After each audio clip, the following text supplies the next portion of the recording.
I want to give you a little bit of a history lesson on how this all started.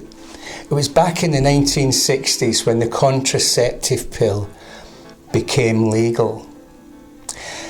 From that moment on, women were encouraged to take on multiple partners. And that was all the kind of behaviour that was encouraged. The only people who objected to that at the time, apart from the traditional institutions like churches, etc., the only people who objected to it other than that were the gay lesbian movement. At the time they were called the Angry Brigade, because they were angry that they were losing bisexual lovers to heterosexual relationships, caused all sorts of problems. And keep in mind, they were armed and dangerous. These people, they did actually cause people harm and destroyed property, etc. So they were not best pleased about the contraceptive pill. People say, well, that encouraged promiscuity, and there were people who did promote that. But more disturbingly, it was the first stages of sexualising young children. In other words, people began to see children as fair game, because the whole atmosphere of the country at that time was free love. And it was a phrase used quite a lot to describe all sorts of things, and love was the way and everything. No matter how old they were, some people just didn't seem to care. Certainly not everyone, but this was how people thought about it. They thought that it gave them licence to take advantage of these young children. And we saw this happening in the 70s. Just as a backdrop story to all this, we had the Cold War going on. Look up the Cold War. I don't want to lecture you about the Cold War, but it was basically about communism and the rest of the world and capitalism. It was that kind of a Cold War, where it boiled down to. Now, the trade unionists at the time were infiltrated by communists, which turned them from the normal traditional working class trade union that served people well, served working class people very well, improving standards of safety, improving conditions, working conditions, and improving pensions and compensation schemes, health schemes, etc.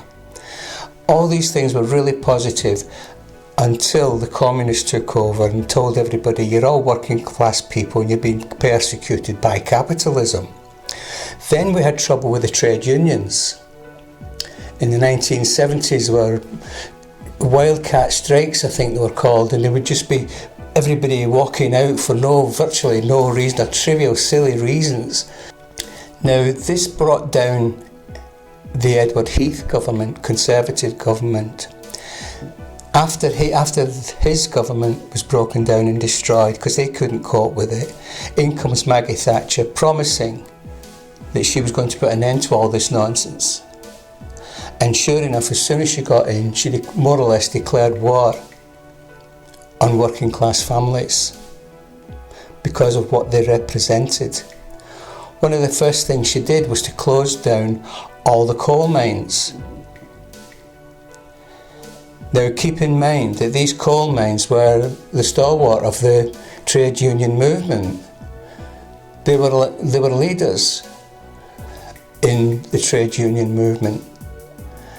And so bringing them down hit at the very heart of working class families, because they were very tight communities. Nobody could destroy these communities. They were so tight and so well bonded that no one could tear them apart from Maggie Thatcher. So she did it systematically. Keep this in mind.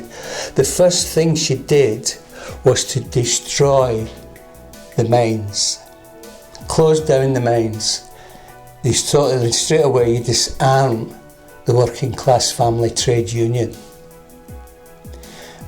And that had repercussions throughout the country. Obviously there were riots, and all these really tight communities were devastated and destroyed. A lot of them were destroyed.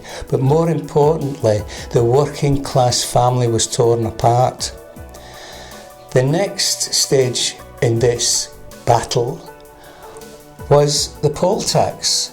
The poll tax, just to explain, the poll tax made poor people pay the same tax for their home as people who were wealthy, living in great big mansions.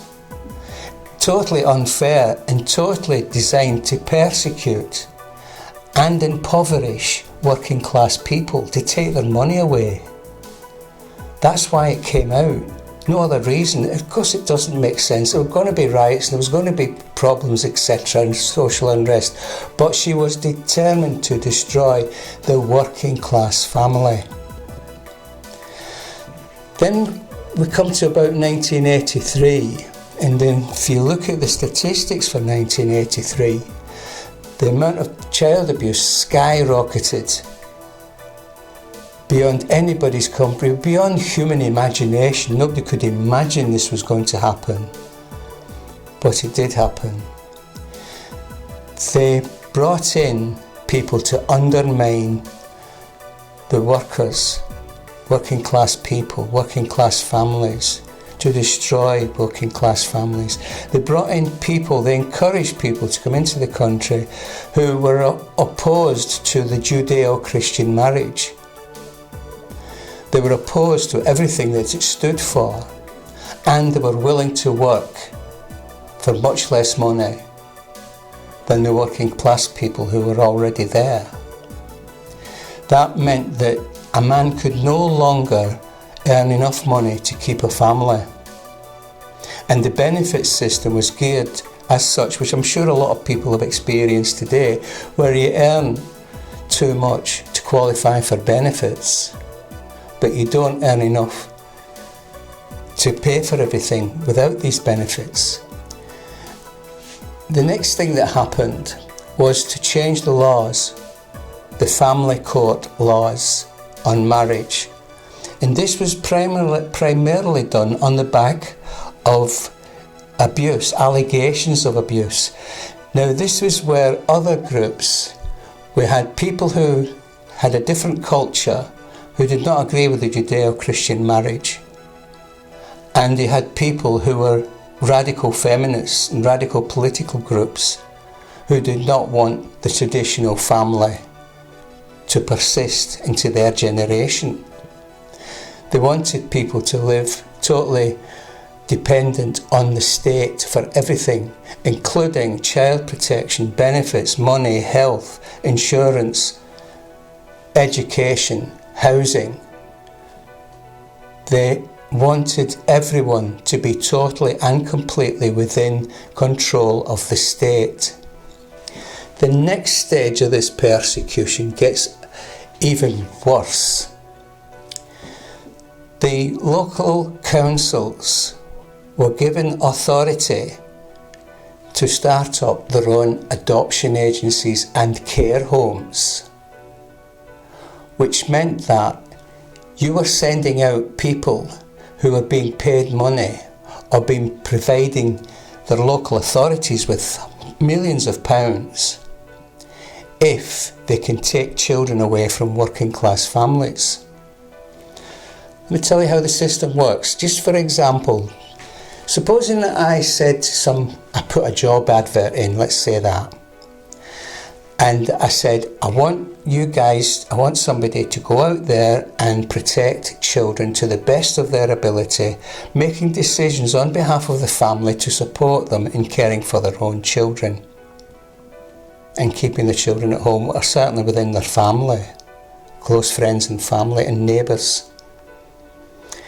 I think they'd be queuing up at the door, even if it was just a basic wage. I think people would be queuing up at the door for that kind of a job offer, that kind of a role in their community.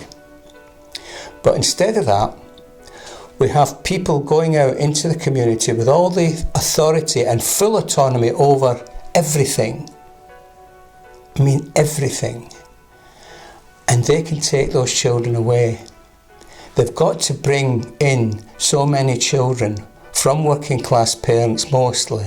They've got to bring them in to social care because the people in charge of the social care system were making massive amounts of money for their companies. They were directors and consultants for their own companies. They were making their own referrals. They were referring to their own businesses. So suddenly you got people who are out there to make money from taking children away from a family instead of protecting family. Childcare was just did not matter one jot. More important was the child's colouring, their age, in other words their sale value on the adoption market. They were trading in children. These local authorities, where all these problems are happening, are trading in working class children. This has got to stop.